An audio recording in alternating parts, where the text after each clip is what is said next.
بسم الله الرحمن الرحيم.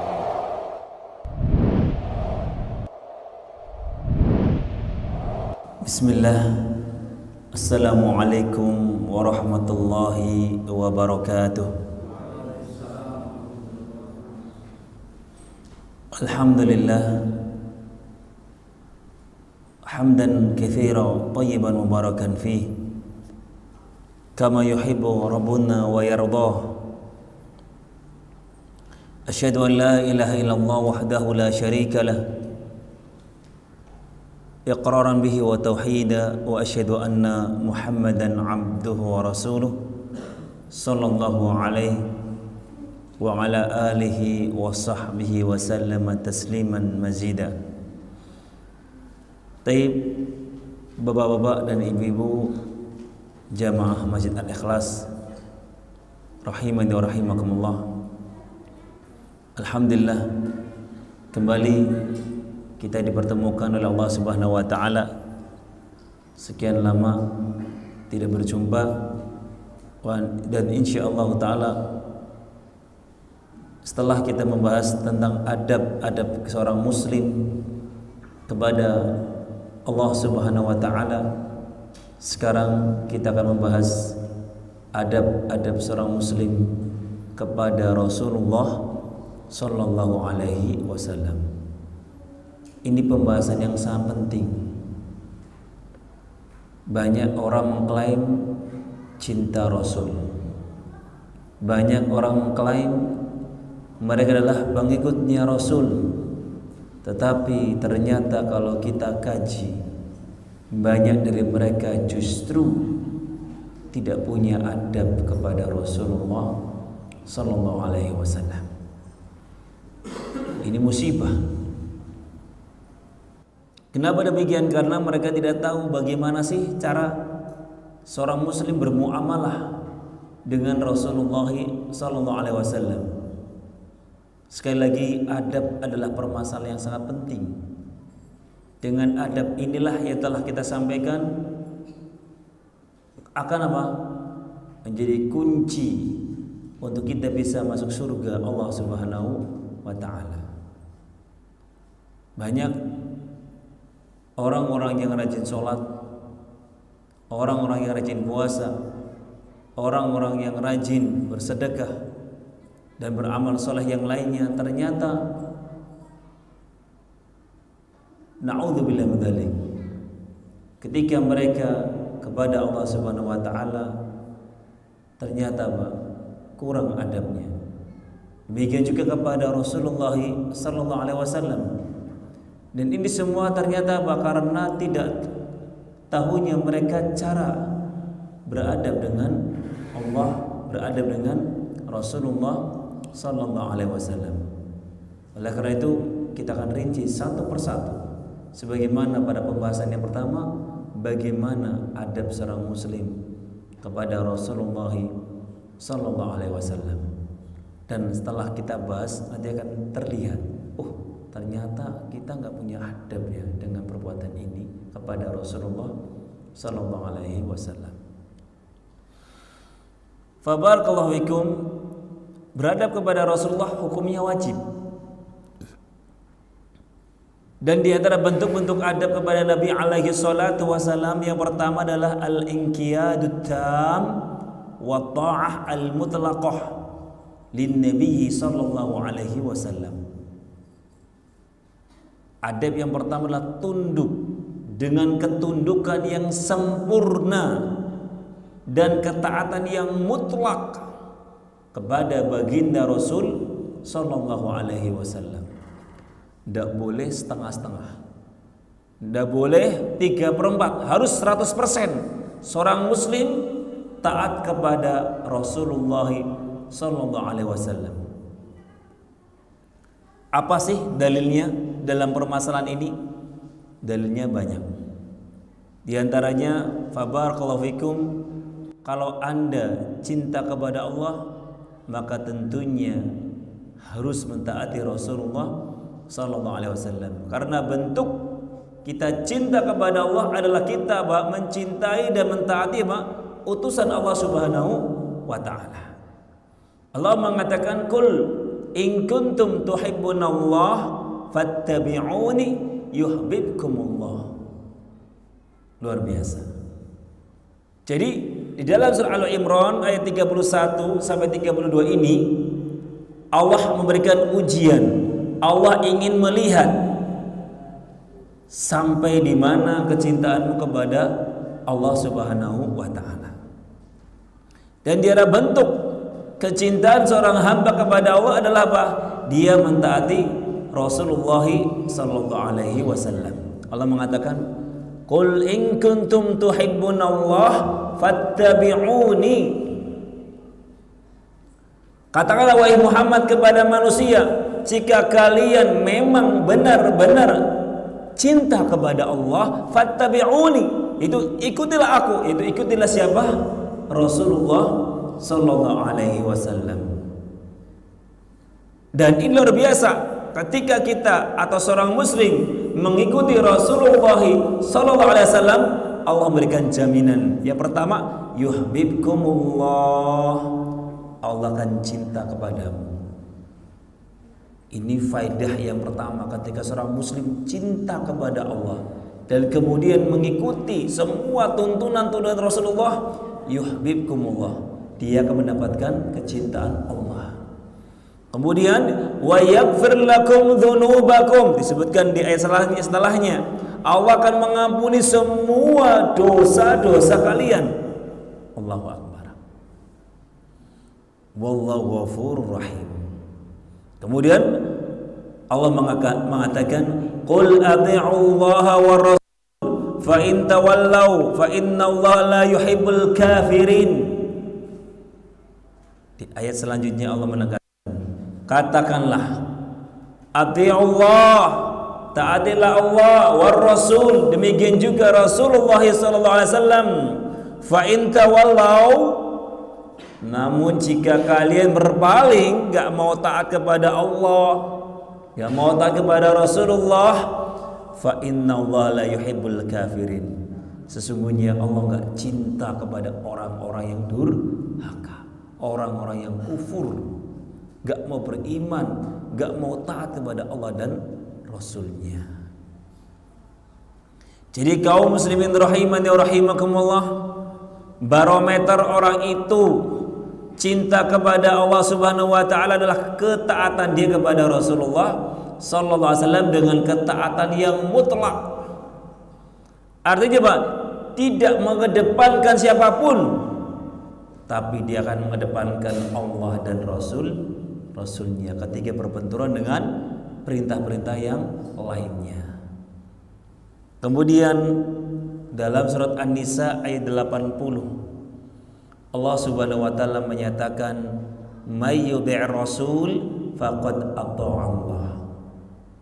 Barang siapa yang taat kepada Rasul, maka sungguh dia telah taat kepada Allah Subhanahu wa taala. Ini poin yang pertama. Bentuk adab kita kepada Rasulullah sallallahu alaihi wasallam adalah kita mentaati Rasulullah, tunduk kepada perintah-perintah Rasulullah dengan ketundukan yang sempurna 100%, tidak setengah, tidak 3/4.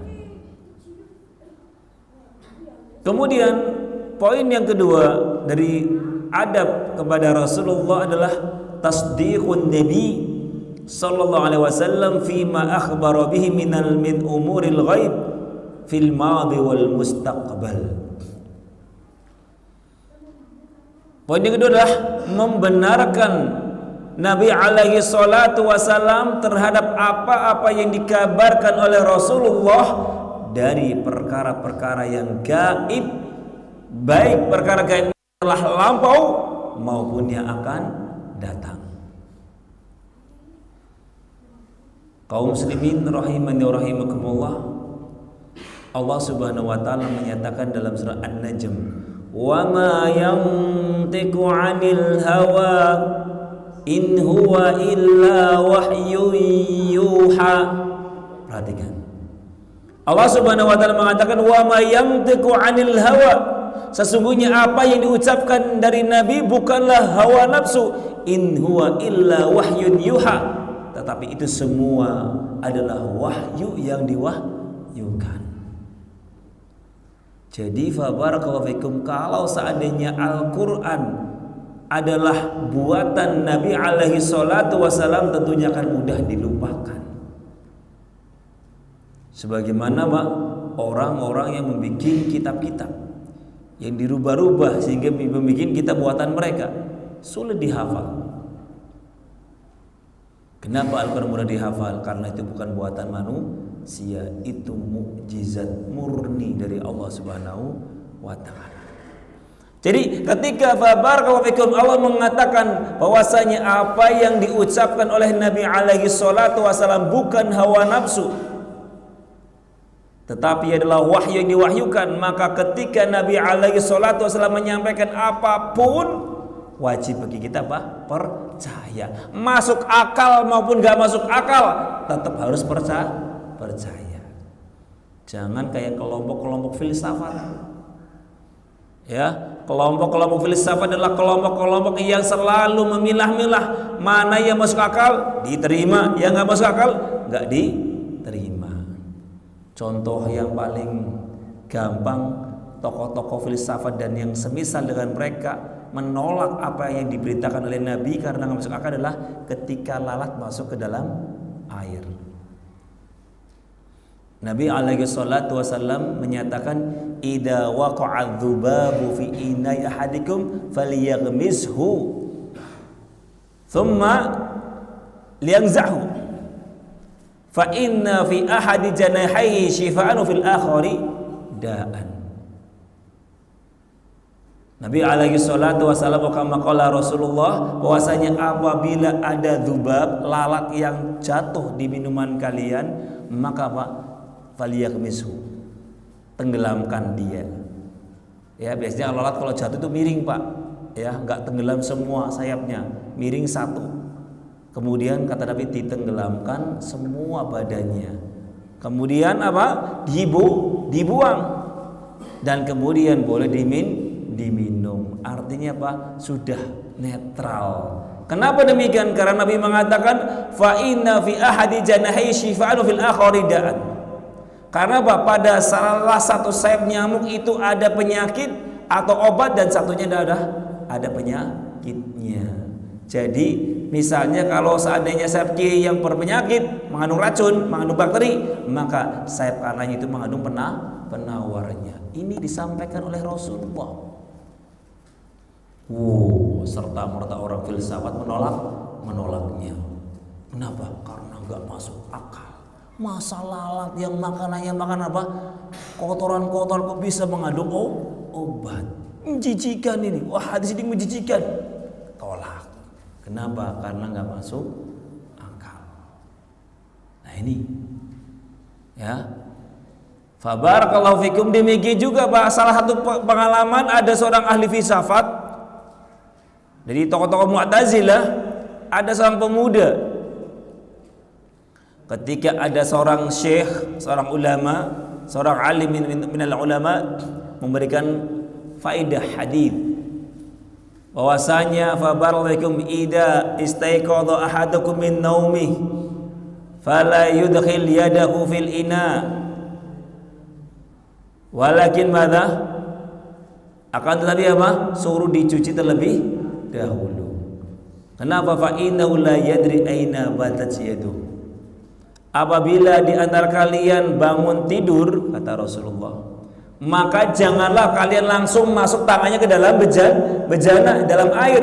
Kenapa? Karena barakallahu fikum, kalian apa? Tidak tahu di mana tangan kalian tadi malam bermalam, apakah di kemaluan atau garuk-garuk pantat, mohon maaf aja, atau di tempat yang lainnya. Nggak tahu, sehingga apa? Takut ada barang apa? Bakteri atau barakallahu fikum barang-barang najis. Sehingga apa? Suruh dituangkan, jangan sampai mencelupkan terlebih dahulu, cuci dulu 3 kali. Baru kemudian berwudu. Langsung pemuda ini menolak. Kalau saya tahu di mana tempat tangan saya bermalam, jadi nggak perlu apa?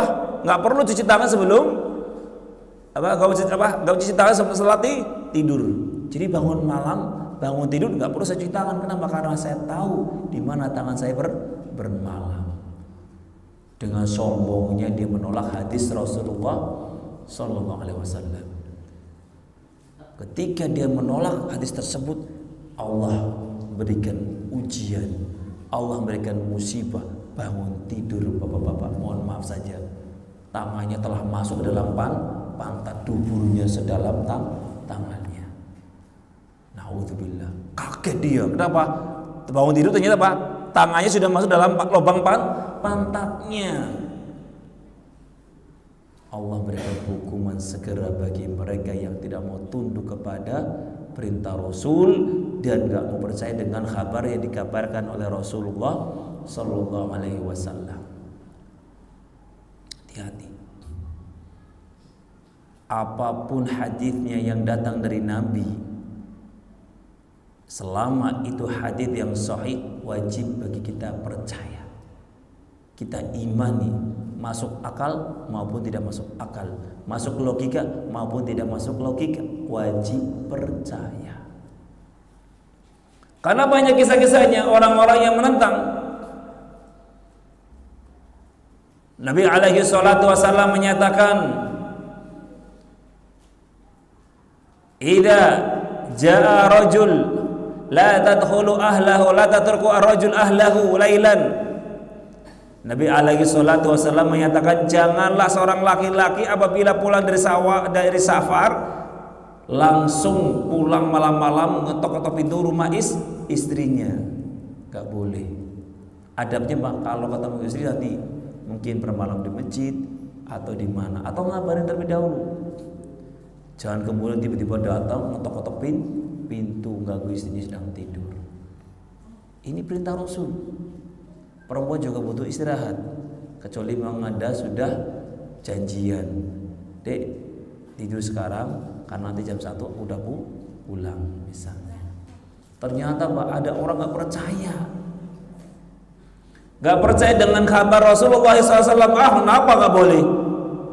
Ketika dia pulang dari safarnya di malam hari, di tengah malam, Allah kasih musibah. Ternyata ketika dia ketuk pintu dan membuka pintunya, ternyata istrinya sedang selingkuh dengan laki-laki lain. Allah berikan musibah. Juru, jangan malam-malam Bapak ngetuk-ngetuk pintu, istri sedang istirahat. Ternyata dia nekat, akhirnya Allah kasih musibah. Istrinya ternyata selingkuh dengan laki-laki yang lain. Jadi barakallahu fikum ikhwani fillah rahimani wa rahimakumullah, wajib bagi seorang muslim percaya dengan apa yang dikabarkan oleh Rasulullah SAW, terkhusus dari perkara-perkara yang gaib. Nabi alaihi wasallam telah mengkabarkan tentang kisah Bani Israel, tentang kaum Ad, kaum Thamud, tokoh-tokoh LGBT, tokoh-tokoh filsafat menolak. Sebenarnya kisah-kisah yang ada di dalam Al-Quran itu cuma kisah apa? Hikayat, dongeng-dongeng belaka. Luar biasa. Nggak ada kenyataannya. Sehingga kaum Sodom yang dihancurkan oleh Allah Subhanahu wa Ta'ala itu cuma cerita dongeng-dongengnya Bani Israel.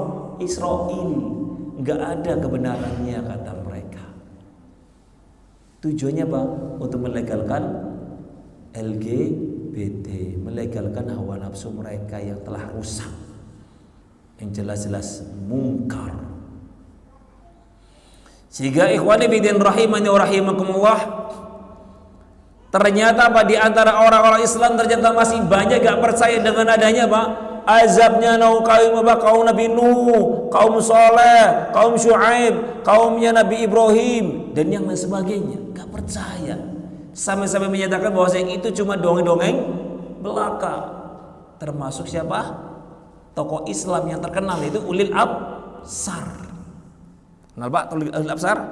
Itu menyatakan di Facebook mereka, di Facebook ibunya itu cuma kisah-kisah Israel, lihat dongeng-dongeng yang gak ada asarnya. Mari anak baca di barakallahu fikum di cuitan dia.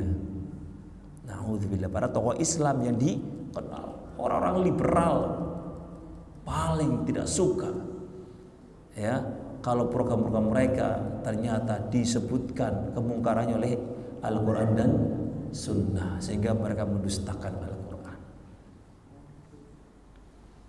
Kaum muslimin rahimani rahimakumullah, demikian juga Pak, khabar-khabar tentang alam gaib yang akan datang, adanya surga, adanya neraka, adanya yaumul hisab, adanya hari kiamat, semua telah dikabarkan oleh Rasulullah SAW, baik dalam Al-Quran maupun dalam hadis. Wajib bagi kita percaya. Kenapa? Karena banyak orang Islam nggak yakin, masa ada hari kebangkitan, orang mati sudah jadi tanah kok kemudian dibangkitkan kembali, masa. Sebenarnya perkataan mereka itu nggak jauh beda dengan perkataannya orang-orang kafir di zaman dahulu. Tasyabahat qulubuhum, semua hadis mereka itu serupa. Tokoh-tokoh orang-orang di zaman sekarang sama perkataannya. Kalau kita tengok dengan apa? Dengan apa yang dikhabarkan oleh Allah Subhanahu wa taala di dalam Al-Qur'an. Cuma beda versi saja, beda lafadznya aja, tapi maknanya, kandungannya sama. Perhatikan, Allah Subhanahu wa taala menyatakan dalam surah Hud ayat 49, tilka min amba'il ghaib nuhiha ilaika ma kunta ta'lamuha anta wala qaumuk min qabli hadza fasbir innal 'aqibata lil muttaqin. Wahai Muhammad, itu adalah kabar-kabar yang gaib yang kami wahyukan kepada engkau wahai Muhammad, yang sebelumnya kamu belum tahu, demikian juga kamu enggak tahu. Allah kasihkan kepada engkau. Ini Allah yang menyatakan dalam surat Hud ayat 49. Sehingga barakallahu ketika Nabi alaihi salatu wasallam mengkabarkan nanti hati-hati orang yang suka ghibah, akan diciptakan tangan yang berkuku besi kemudian mensobek-sobek apa mulutnya, karena dulu suka membicarakan kehormatan seorang muslim. Demikian juga para pezina, demikian juga orang-orang yang bunuh diri dilemparkan, diperiksa dengan apa? Dengan ketika dia mati bunuh diri dengan apa? Allah akan menyiksa orang-orang yang bunuh diri dengan ketika dia mati, dengan keadaan ketika dia mati di dunia. Dulu dia mati bunuh diri dengan baygon, maka disiksa dengan racun baygon di sana. Tapi baygonnya Allah hari akhir.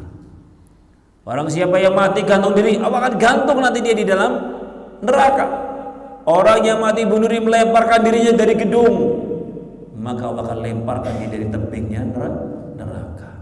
Nabi alaihi salatu wasallam mengatakan, man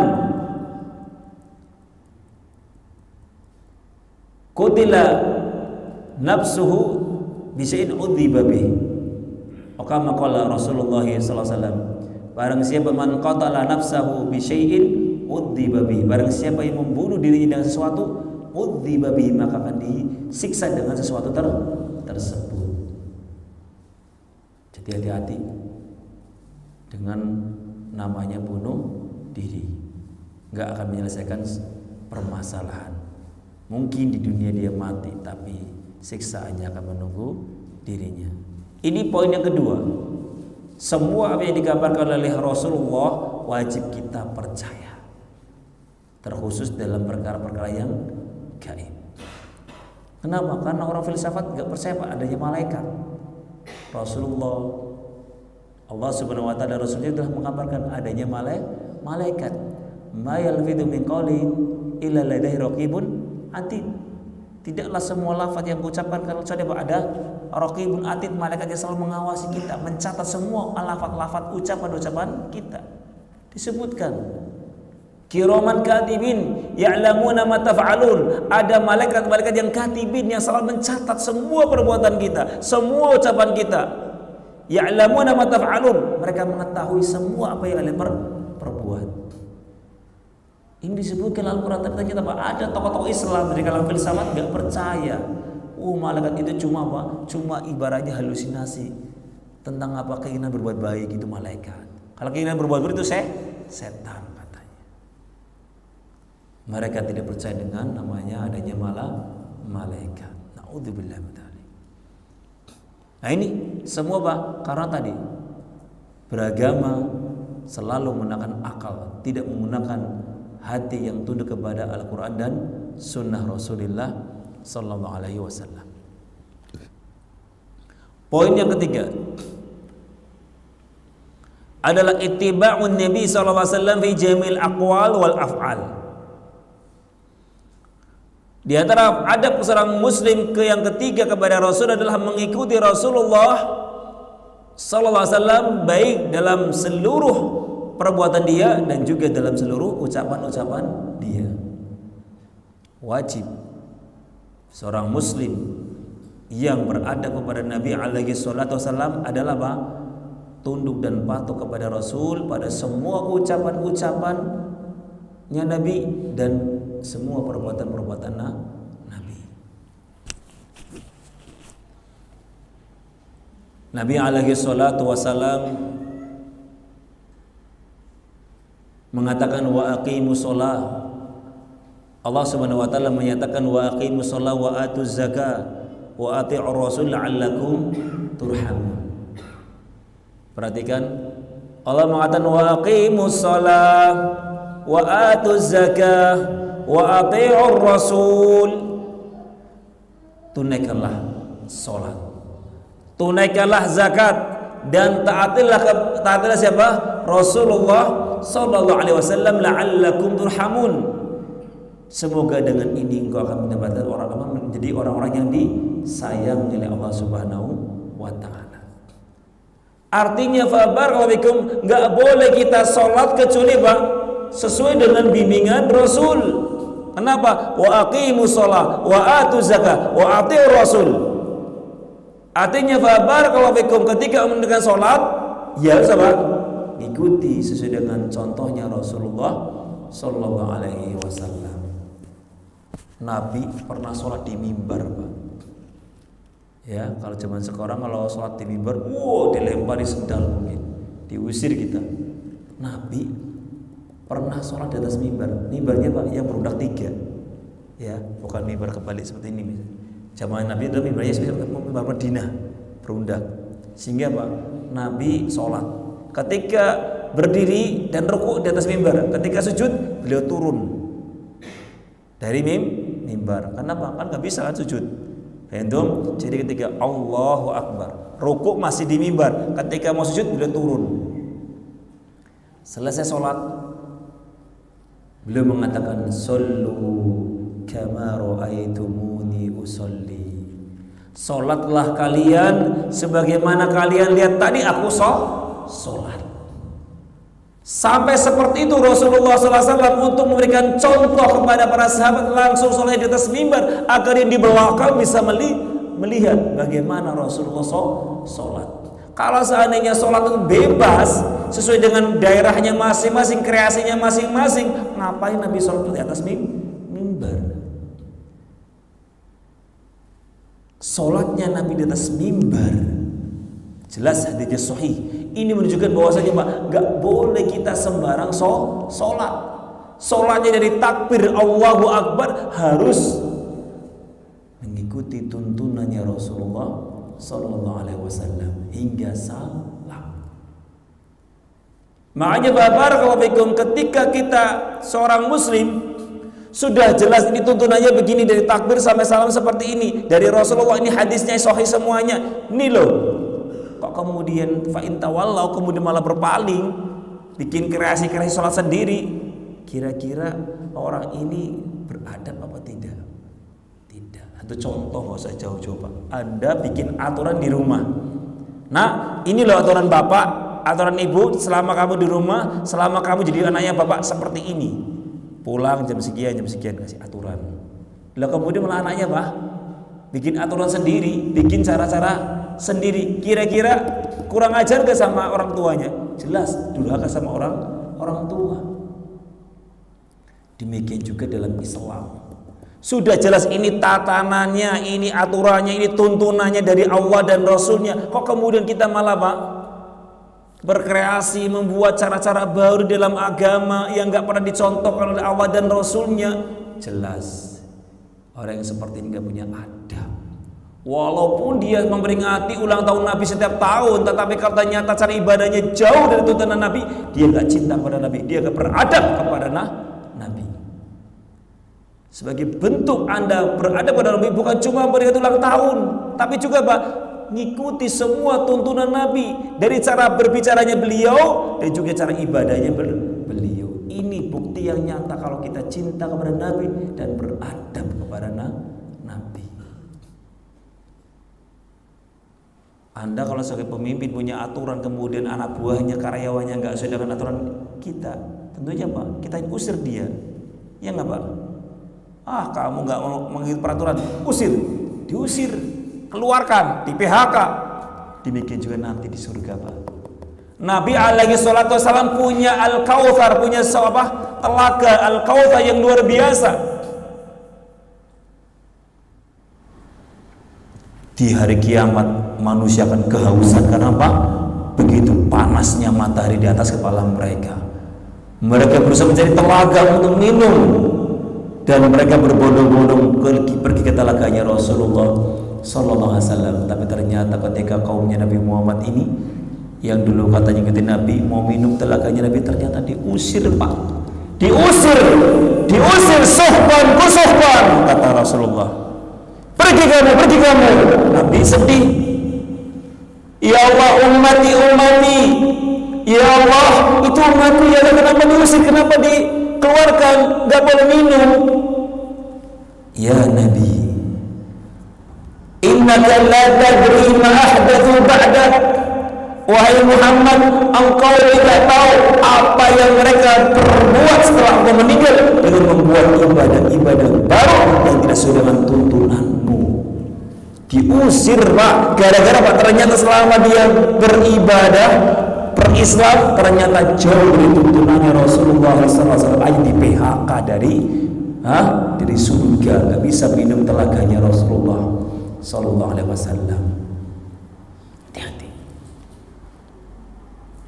Ibadah itu fabarakalaikum adalah tauqifiyah. Ibadah itu harus sesuai dengan apa? Dari sumbernya.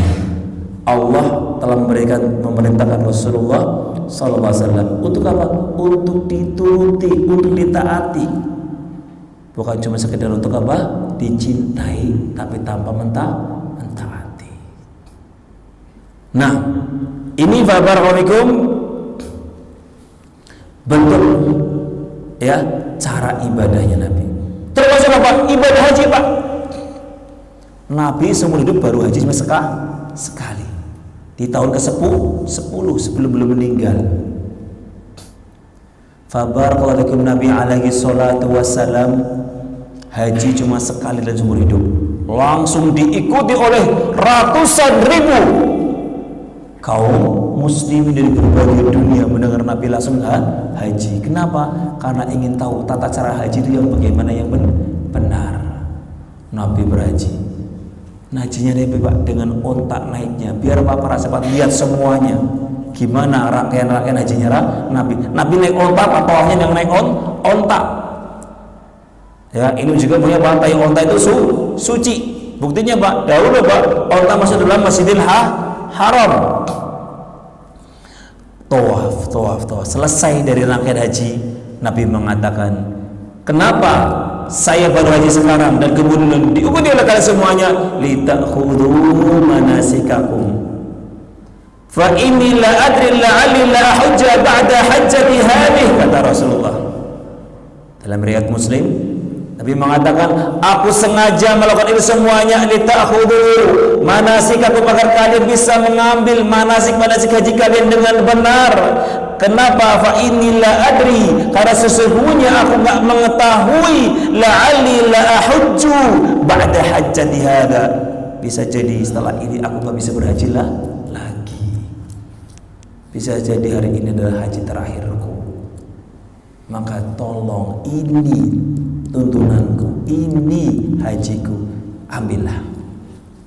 Karena apa kata Nabi? Karena aku nggak tahu tahun depan masih bisa haji berarti tidak. Ternyata beliau meninggal. Jadi kaum muslimin rahiman rahimakumullah, inilah adab yang ketiga adalah apa? Seorang muslim harus mengikuti Nabi alaihi wasallam dalam segala perkataan maupun perbuatan. Kemudian yang keempat adalah ijtinabu manha anhu Nabi alaihi salatu wassalam. Bentuk poin yang keempat dari adab kepada Nabi adalah meninggalkan segala apa yang dilarang oleh Rasulullah sallallahu alaihi wasallam. Nabi melarang sesuatu, maka wajib bagi kita apa? Meninggalkannya. Tidak boleh setengah-setengah. Nabi alaihi salatu wasallam mengatakan, idza amartukum bihi fa'tu minhu mastata'tum. Apabila aku perintahkan kepada kalian, maka kerjakanlah semampu kalian. Wa idza nahaitukum anhu fajtanibu. Tetapi ketika aku melarang, maka tinggalkan langsung semuanya. Enggak boleh semampunya. Wah Ustaz, dia kasihan suka zina, sehari sampai 4 perempuan, bisa nggak dicicil? Hari ini 3, besok seminggu lagi 2, besok seminggu lagi 1, kemudian bisa ditinggal secara total. Ya kalau masih hidup, udah mati. Ustaz, aku ini biasa ngerokok. Rokok itu halal apa haram sih Pak? Ada yang bilang makruh. Namun kalau kita lihat dalil-dalilnya, barakallahu fikum, mendekati yang benar adalah apa? Rokok itu adalah haram. Kenapa rokok itu haram? Karena Nabi telah mengatakan la dharar wa la dirar. Nabi mengatakan jangan berbuat madarat yang membahayakan, atau janganlah berbuat yang membahayakan diri sendiri maupun membahayakan orang lain. Ini pernyataan Nabi. Ngerokok ini membahayakan diri sendiri enggak? Membahayakan. Apa ada orang ya ngerokok itu sehat, badannya kuat? Kalau seandainya rokok itu makruh, suruh anak perempuan merokok, suruh istri merokok, mau enggak?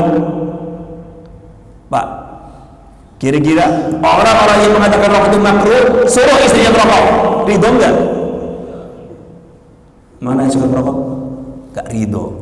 Anaknya kelas SMP, Nina rokok, ayo kita rokok bareng-bareng, makruh kok. Berani? Enggak berani. Itu pun cukup sebenarnya Pak. Dia tahu itu adalah berbahaya. Nggak ada suami ridho istri yang rokok, nggak ada seorang suami ridho anaknya rokok.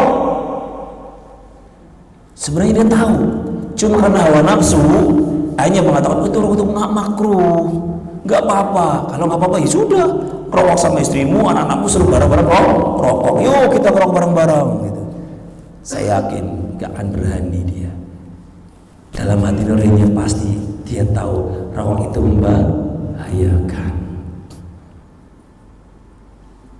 Kaum muslimin rahiman rahimakumullah, kemudian Nabi mengatakan tentang rokok adalah Nabi alaihi salatu wasallam an idha'atul mal, melarang dari membuang-buang harta.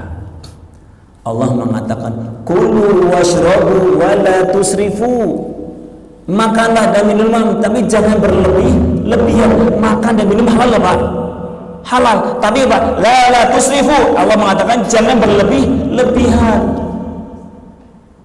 Yang halal saja nggak boleh berlebihan, apalagi rokok yang jelas-jelas mengandung madarat. Sampai 1 batang, sampai 1 bungkus sehari, ada yang 2 bungkus, dia 3 bungkus. Berapa coba itu?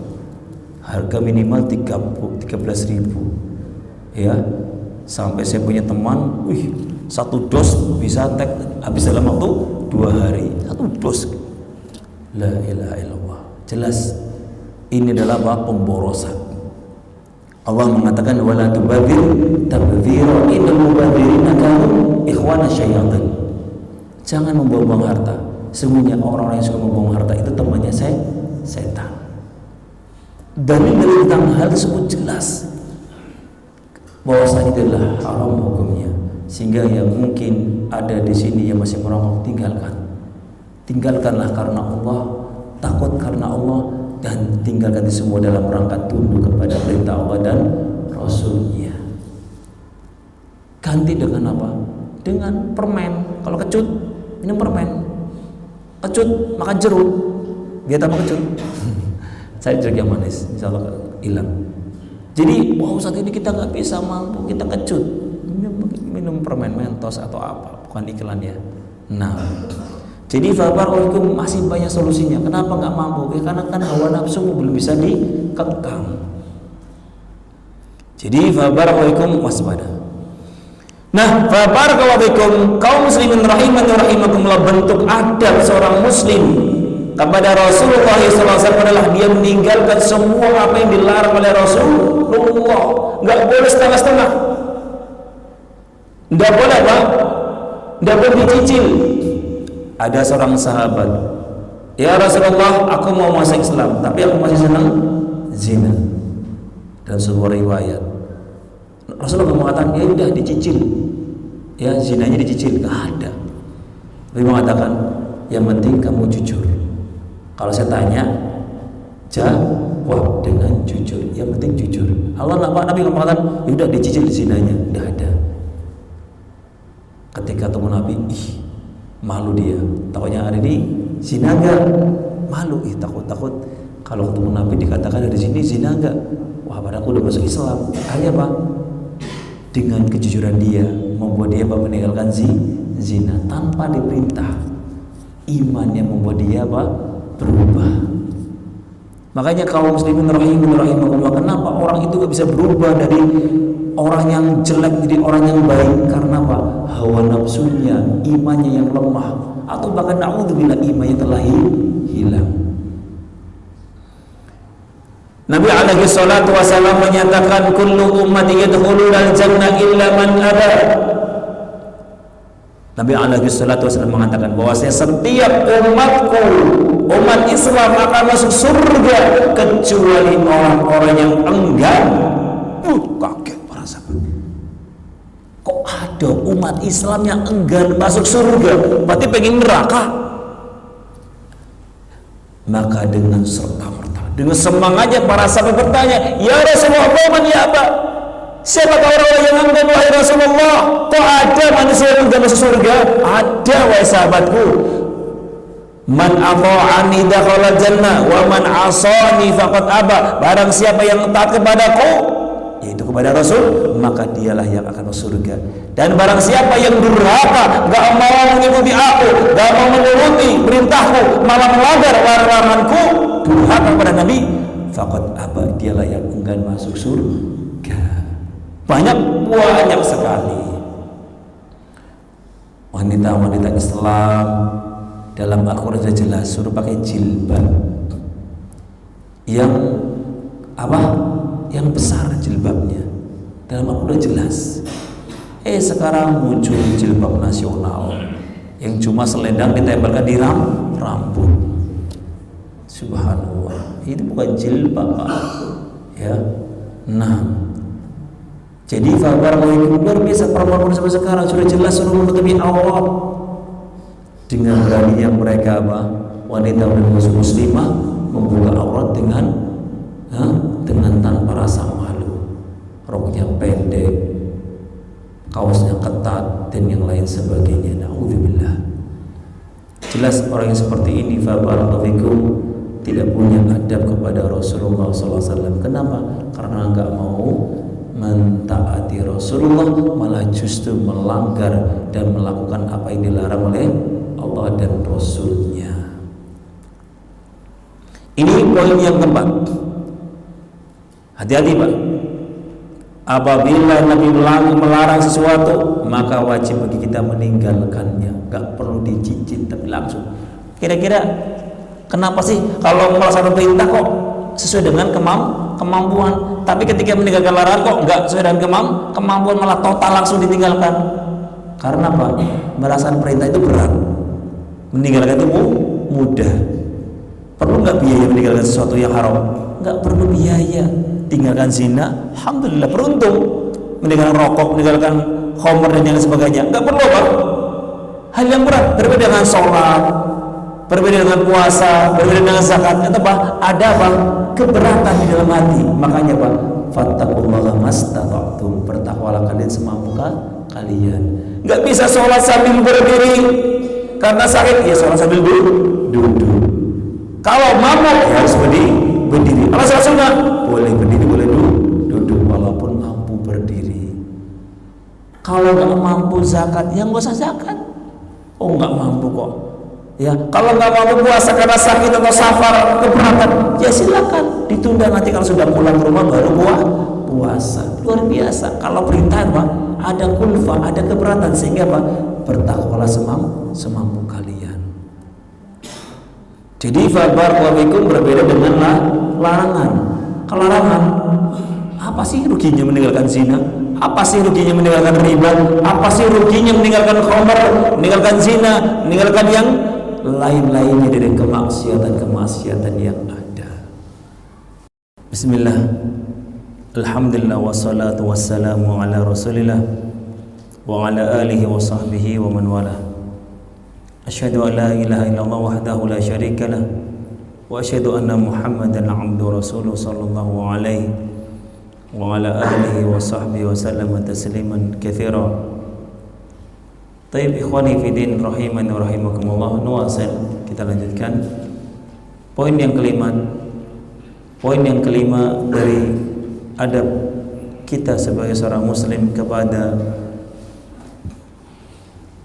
baginda Rasul sallallahu alaihi wasallam adalah taqdimu qaulin Nabi sallallahu alaihi wasallam ala aqwali jami'in nas.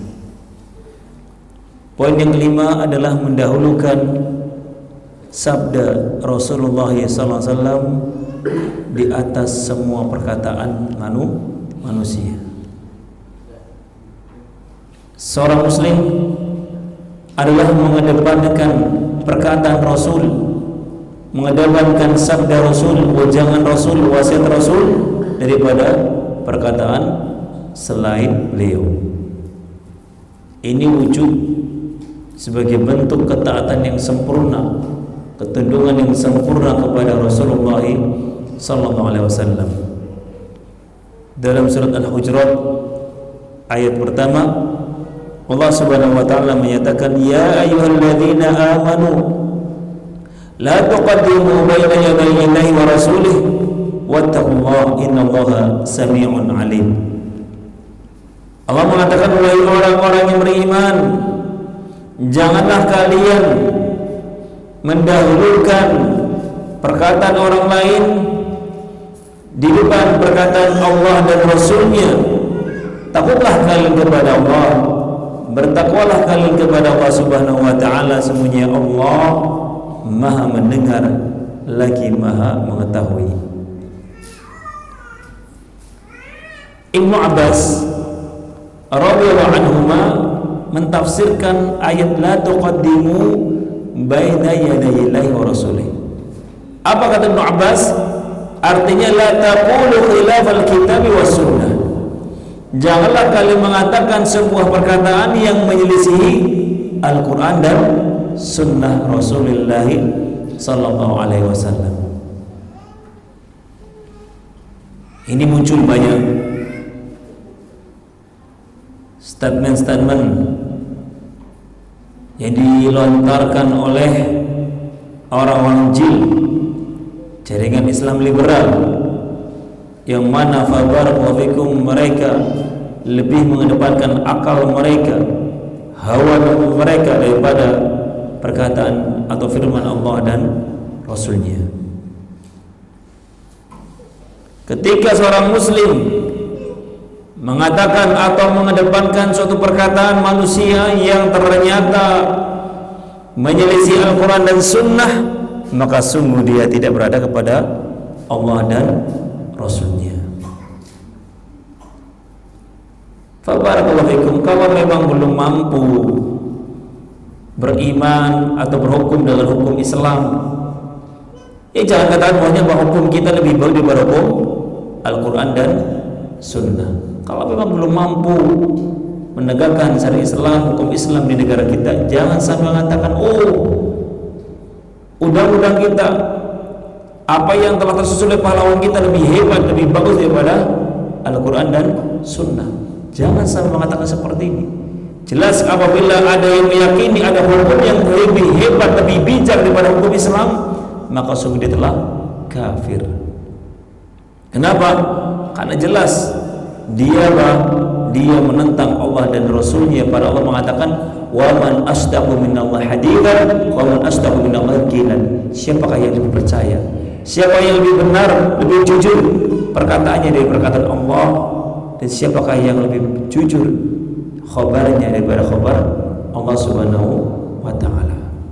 Jadi kaum muslimin rahimani wa rahimakumullah, ketika ada perkataan tokoh-tokoh kita, kiai-kiai kita, ulama-ulama kita, atau ustaz-ustaz kita ternyata bertentangan dengan firman Allah, dengan perintah Allah dan perintah Rasul, maka harus kita tunduk kepada perintah Allah dan Rasul, dan kita buang jauh-jauh perkataan mereka yang menyelisih Al-Quran dan Sunnah. Jadi inilah seorang muslim tidak boleh mengedepankan perkataan orang tua kita, perkataan fabarakallahu fikum ulama-ulama kita atau tokoh-tokoh kita, daripada perkataan Allah dan Rasulnya. Kemudian faedah yang ke-6 atau poin yang ke-6, mahabbatun Nabi alaihi salatu wasallam akthar min mahabbati nafsi wal mali wal walidain wal nasi ajma'in.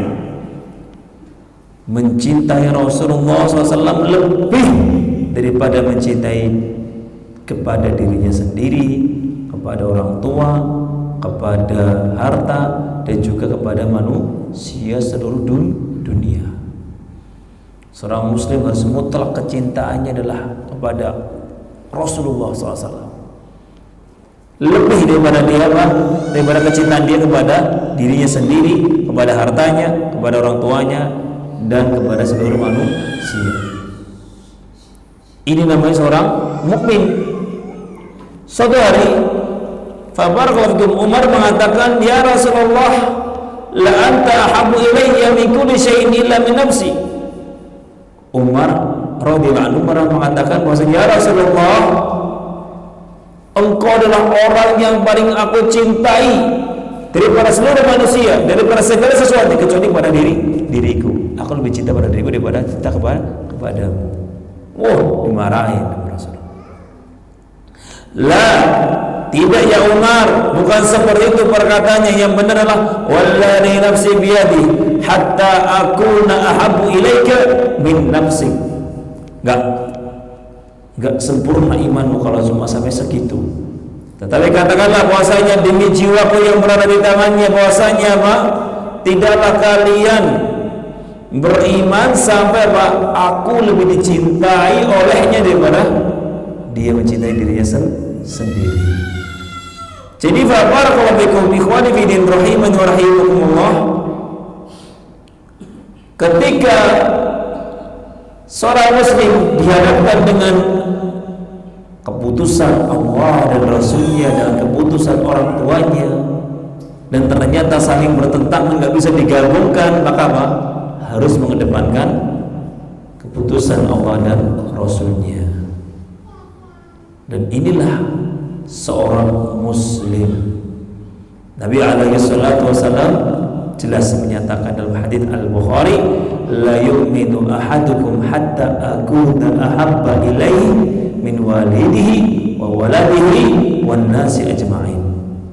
Tidaklah dikatakan beriman sampai dia menjadikan aku lebih dicintai daripada orang tuanya, anaknya, maupun manusia seluruhnya. Ini pernyataan Rasulullah Sallallahu Alaihi Wasallam. Sehingga ketika ada suatu perintah Allah dan Rasulnya ternyata orang tua melarang, maka tidak boleh kita mendengar perintah orang tua kita. Misalnya, kamu nggak boleh sholat. Kalau kamu sholat, kamu tak usir. Maka apa wajib kita taat kepada orang tua? Tidak taat. Selama perintah itu bertentangan dengan Al-Quran, bertentangan dengan Allah dan Rasulnya, maka nggak boleh kita taat kepada orang tua. Innama ta'a fil ma'ruf la ta'ata li makhluqin fi ma'siyatil khaliq. Nabi alaihi salatu wasallam mengatakan taat kepada manusia itu dalam hal yang baik-baik, dan tidak ada ketaatan kepada makhluk ketika ketaatan itu bermaksiat kepada Allah Subhanahu wa taala. Nah, ini pernyataan Rasulullah sallallahu alaihi wasallam. Kemudian yang ketujuh, at-taslimu li hukmin Nabi alaihi salatu wasallam wa ridha bihi. Benar-benar pasrah, berserah diri kepada hukum yang telah ditetapkan oleh Nabi alaihi salatu wasallam dan ridho. Tidak boleh kemudian cari hukum-hukum yang lainnya. Allah Subhanahu wa taala berfirman dalam surah An-Nisa ayat 65, la yu'minu fa wa rabbika la yu'minun hatta yuhakkimuka fima shajara bainahum thumma la yajidu fi anfusihim harajan mimma qadaita wa yusallimu taslima. Nabi alaihi salam, Allah Subhanahu wa taala berfirman dalam surah An-Nisa ayat 65, fala wa rabbika, demi Rabbmu wahai Muhammad, la yu'minun, mereka tidaklah dikatakan beriman, hatta yuhakimuka fima syajara bainahum, sampai mereka menjadikan engkau sebagai hakim atas segala apa yang diperselisihkan oleh mereka. Thumma la yajidu fi anfusihim harajan mimma qadaita, dan kemudian mereka mendapatkan pada diri mereka tidak ada keberatan untuk menerima semua hukum-hukum, tuntunan-tuntunan darimu. Wa yusallimu taslima, benar-benar mereka tunduk berserah diri dengan semua hukum yang telah kau tetapkan. Hukum rajam untuk berzina harus terima. Kalau memang belum mampu, jangan kemudian mengatakan ini HAM, melanggar hak asasi manusia. Luar biasa. Ketika manusia melanggar hak manusia, kalian teriak-teriak. Ketika manusia melanggar hak Allah, kalian gak teriak-teriak. Mana kecemburuan kalian? Ketika manusia melanggar haknya Rasulullah, kalian gak cemburu. Gak ada namanya, oh ini melanggar hak asasi Nabi. Gak ada. Tapi ketika jelas-jelas ini kemaksiatan yang melanggar hak Allah dan Rasulnya, ketika ditentukan hukum potong tangan bagi pencuri, kemudian zina dengan dirajam atau dicambuk, kemudian kalian mengatakan hak asasi manusia. Jelas ini sangat ironis sekali. Jadi fa barakallahu fikum ikhwani fi din rahimakumullah. Hati-hati. Semua hukum-hukum yang telah ditetapkan oleh Allah dan Rasulnya wajib bagi kita tunduk, walaupun berat harus tunduk. Kalau memang belum mampu, jangan sampai kita membenci dan kemudian memberikan slogan-slogan ini kekejaman, ini gak level, ini gak barakallahu fikum, gak sesuai dengan gak relevan di zaman kita sekarang. Ada hukum zina, rajam, hukum potong tangan, ini gak relevan, gak sesuai dengan zaman kita sekarang. Bahaya.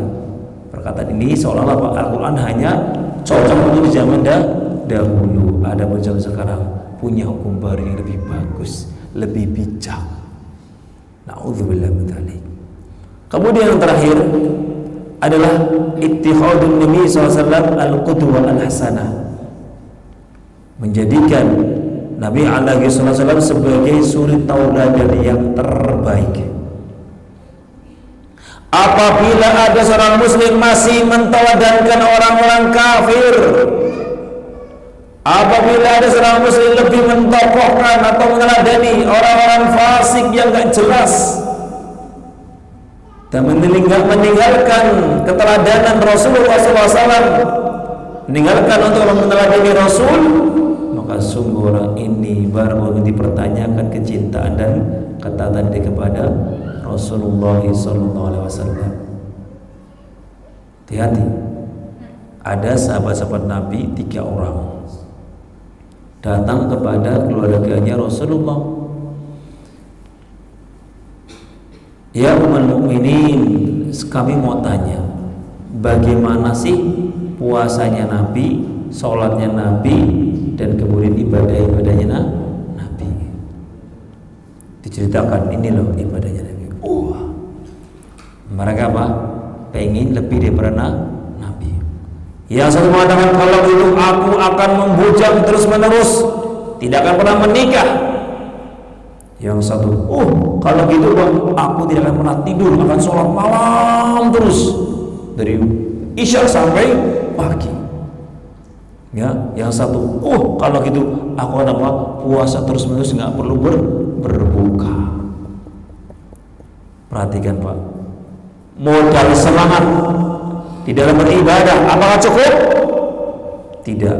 Modal semangat dalam ibadah nggak cukup sampai modal tersebut mencocoki sunnah Rasulullah Sallallahu Alaihi Wasallam, sesuai dengan tuntunan Rasulullah Sallallahu Alaihi Wasallam. Jadi kisah ini gak cukup dengan modal semangat saja, sampai ibadahmu sesuai dengan tuntunan Rasulullah Sallallahu Alaihi Wasallam. Buktinya Pak, setelah mendengar ini langsung Nabi marah. Sampai itu taquluna kada wa kada, aku mendengar kalian mengatakan ini dan ini. Yang satu mengatakan aku akan membujang, aku mau menikah, dengan tadi kalau punya istri sibuk nggak bisa ibadah, bujang aja lah biar fokus ibadah.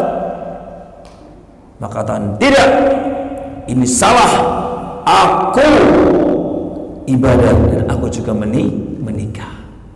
Yang satu mengatakan benar tidak, bahwasanya dia tidak akan pernah tidur, mau sholat terus. Tidak boleh. Aku ibadah terus menerus, tapi aku juga punya waktu untuk tidur. Yang satu mengatakan akan puasa terus, tidak akan berbuka. Tidak boleh. Aku berpuasa, aku juga berbuka. Man raghiba an sunnati falaysa minni. Kemudian ditutup oleh Nabi.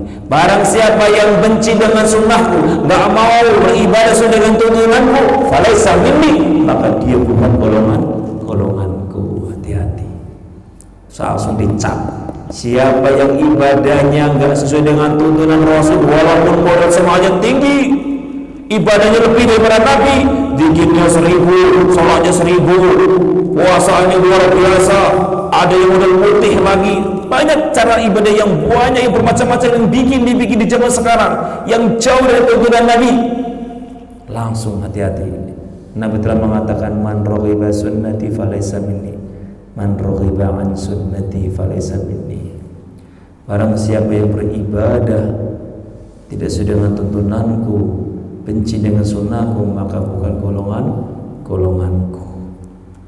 Dari hadis ini dan kisah ini memberikan dalil bimbingan kepada kita bahwa ibadah itu nggak cukup modal semangat, tapi juga harus sesuai dengan tuntunan, sesuai dengan bimbingan Rasulullah Sallallahu Alaihi Wasallam. Kalau seandainya kita beribadah dengan cara kita, apa fungsi Nabi diutus kepada kita?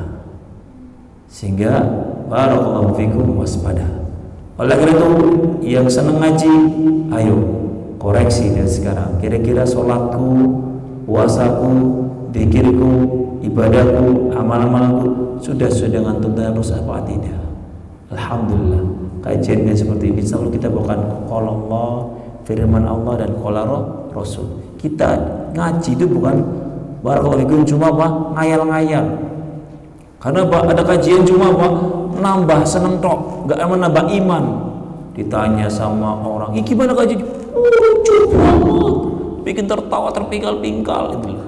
La ilaha illallah, ngaji kok lucu-lucuan, mending nonton Sri Mulat, ya nonton stand up, ya cukup, nggak usah ngaji. Ngaji itu adalah menambah iman, menambah wawasan, bukan cuma tertawa-tertawaan. Ngaji itu bukan canda-candaan. Metode dari Rasul tidak seperti itu. Jadi barakallahu kaum muslimin rahimakumullah, mari manfaatkan walaupun seminggu sekali di masjid ini diadakan kajian, maka gunakan. Alhamdulillah para asatidzah yang diundang di sini selalu ketika memberikan kajian pasti selalu membawakan ini firman Allah, dari perkataan saya ini semua didukung oleh firman Allah, ini ibadah seperti ini loh bimbingan dari Rasulullah, ini hadisnya, Nah, alhamdulillah. Baik, ini mungkin barakallahu pembahasan kita tentang adab-adab Rasulullah sallallahu alaihi wasallam. Alhamdulillah 8 poin telah diselesaikan. Waduh, ini banyak banget.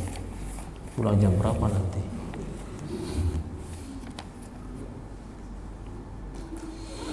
Taib, assalamualaikum. Waalaikumsalam warahmatullahi wabarakatuh. Mohon bertanya Ustaz, hukum bermain musik di masjid untuk mengiring sholawatan. Fabarakallahu fikum. Dulu di zaman Nabi ada musik, tapi bentuknya rebana, ya duf. Dan ternyata duf itu hanya digunakan untuk para wanita. Di zaman Nabi, para wanita senang rebana-rebanaan untuk merayakan pernikahan dan lebaran. Dan tidak ada satupun laki-laki yang memukul rebana atau berjoget-joget seperti orang-orang zaman sekarang. Dan rebananya pun itu murni rebana. Ya, bagi para wanita yang memukul rebana boleh, ya. Namun itu murni, nggak boleh dicampur dengan alat-alat yang lainnya, ada genjeringannya, ada kendangannya, atau mungkin yang lainnya. Ada murni rebana. Kenapa? Karena musik fabarakallahu telah jelas, ya, disebutkan oleh Allah Subhanahu wa taala dalam Al-Qur'an surat Luqman, wa minan nasi may yashtari lahwal hadits liyudilla an sabilillah bi ghairi ilm wa yattakhidha huzwa ulaika lahum adzabun muhin. Allah mengatakan di antara manusia ada yang menjual lahwal hadits. Perhatikan, Allah mengatakan di antara manusia ada yang menjual lahwal hadits. Abdullah ibn Mas'ud, sahabat Rasulullah, mentafsirkan lahwal hadits dengan sumpah, wallahi innahal ma'azif. Demi Allah, itu adalah musik, itu adalah musik, alat-alat musik. Kenapa diciptakan musik? Jelas di dalam ayat tersebut. Mayasabahul hadits liyudilla an sabilillah untuk menyesatkan manusia dari jalan Allah. Orang-orang yang senang musik gak senang dengan Al-Quran. Orang-orang yang musik gak senang dengan adzan. Orang musik gak senang dengan namanya apa? Al-Quran. Yang sedang apa? Yang dilampiaskan dengan musik dan musik. Sedih musik, gembira musik, semuanya. Kenapa? Karena memang musik adalah barakallahu fikum itu dengan berbagai macam versi. Ada lagu untuk sedih, ada yang untuk lagu senang, ada yang musik untuk apa? Untuk gembira dan lain sebagainya. Jelas ini apa? Untuk memberikan apa? Saingan kepada Al-Quran. Wa yattakhidha huzwa, dan dengan musik itu mereka menjadikan apa? Ayat-ayat Allah huzwa sebagai olok-olokan. Silakan tanya para pecinta musik. Adik-adik yang suka musik, baca Al-Quran, style merotal, pasti jawabannya apa? Jawabannya kemungkinan apa? Menentang atau bikin candaan. Pernah saya terjadi ketika anak di Yaman, ketika naik angkutan kota, musiknya keras sekali pas Ramadan itu. Ramadan kencang sekali, anak tegur, Pak sopir, tolonglah putar Al-Quran daripada mutar musik. Apa jawabannya? Oh, Al-Quran sudah tadi antara maghrib dan isya, sekarang waktunya musik. Katanya Pak, Al-Quran cukup antara maghrib dan isya, sekarang waktunya musik. Kalau kamu nggak suka, silakan turun. Kita diusir malam. Silakan turun. Saya nggak butuh duit kalian. Luar biasa. Ayo kita turun. Nah, jadi fabarakallahu fikum, apalagi solawatan. Solawat bagus solawat. Tetapi kalau caranya diiringi dengan musik atau ditambah-tambah yang tidak ada tuntunannya, jadi tidak baik. Solawat baik. Tetapi apabila diiringi dengan musik, jelas musiknya haram. Masa sholawat yang baik jadi dicampur dengan barang-barang yang haram. Kemudian juga sholawat itu fabarakallahu harus juga pada tempatnya. Nggak semua harus dengan sholawat. Sholawat bagus, tapi Pak harus juga sesuai dengan tuntunan. Jadi sekali lagi yang tadi kita katakan bahwasanya ketika kita beramal soleh juga tidak cukup dengan modal semangat, tapi harus sesuai dengan tuntunan. Wallahu a'lam bishawab.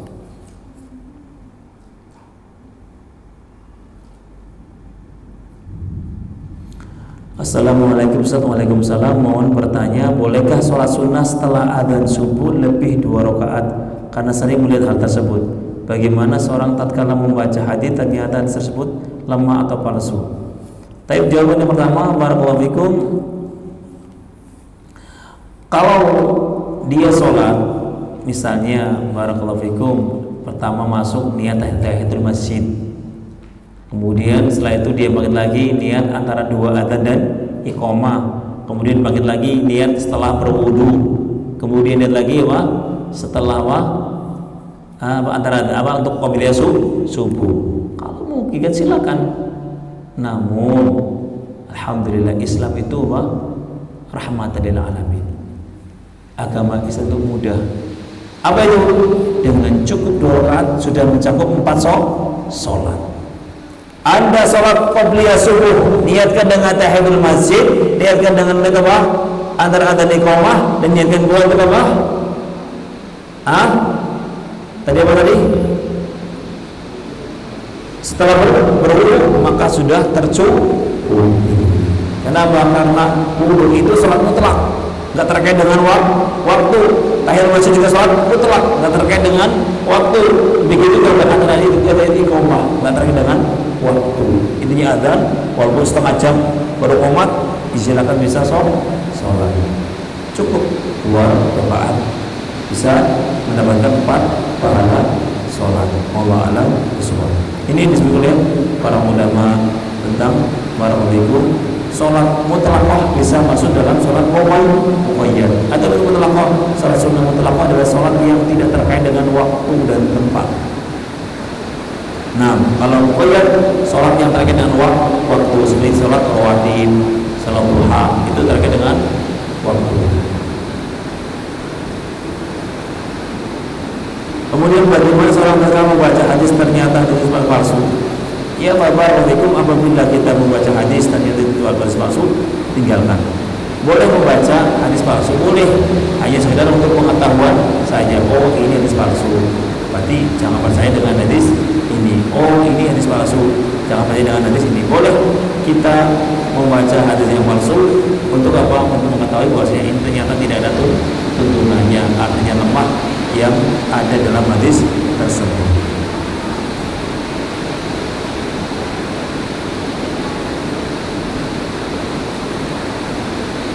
Barakallahu, apakah itu ilmu filsafat? Ilmu filsafat adalah ilmu orang-orang falsafah yang mereka itu memuja akal daripada tuntunan. Banyak di Universitas Islam ya filsafat. Nah, kalau kalian lihat beberapa fakultas Islam yang mengajarkan filsafat, biasanya mereka sering menimbang-nimbang dalil dengan akal mereka. Ini berbahaya, sudah masuk di barakallahu fakultas Islam. Bahkan ada sebuah buku pemurtadan terselubung di fakultas Islam. Itu semua bakalan tadi. Ya, ada seorang tokoh doktor S3, tokoh filsafat, ditanya, "Pak, kenapa kamu gak sholat?" Jawabannya, keberadaan Allah saja masih dipertanyakan, kok saya harus sholat? Kenapa? Karena Pak, masa sih Tuhan ada? Tuhan apa? Kalau Tuhan ada, berarti Pak bisa dilihat dan dirasa. Karena sesuatu yang ada bisa dilihat, bisa diraba dan dirasa. Ini definisi ada. Berarti Pak, Allah bisa dirasa? Tidak. Bisa diraba? Tidak. Bisa dilihat? Tidak. Berarti Allah tidak ada. Ini filsafat. Alhamdulillah. Dan semua dari dunia ini. Jadi orang-orang kafir.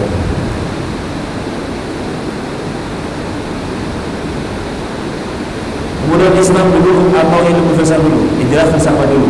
Ya, karena itu bukan dari Islam. Syubhat ilmu filsafat yang ada saat ini adalah tadi diantaranya tidak adanya Tuhan. Di Bandung, Fakultas Bandung luar biasa. Selamat datang di Fakultas Islam tak bertuhan. Ya, selamat datang di fakultas kami yang semua tidak percaya ada Tuhan. Luar biasa. Dia di YouTube. Aku udah bilang tadi pada Fakultas Islam. Ditegur oleh MUI Bandung, tapi Allah alam bisawab. Apakah mereka rujuk? Apakah tidak? Di situ mereka mau bikin olok-olok. Naudzubillah. Mereka mengatakan anjing akbar, gitu.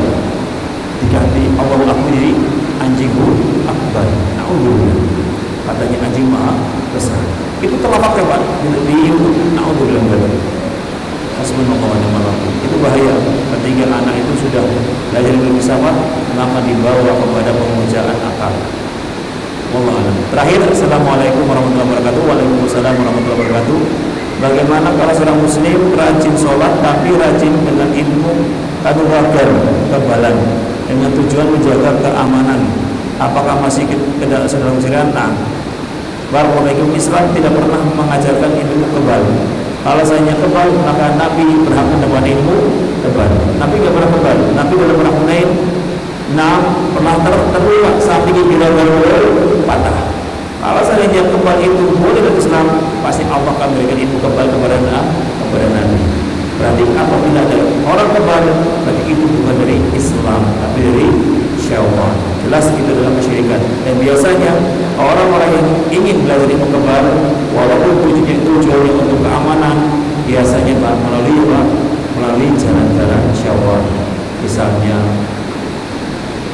mandi kebal, puasa mudik, kemudian apa dan yang lain sebagainya.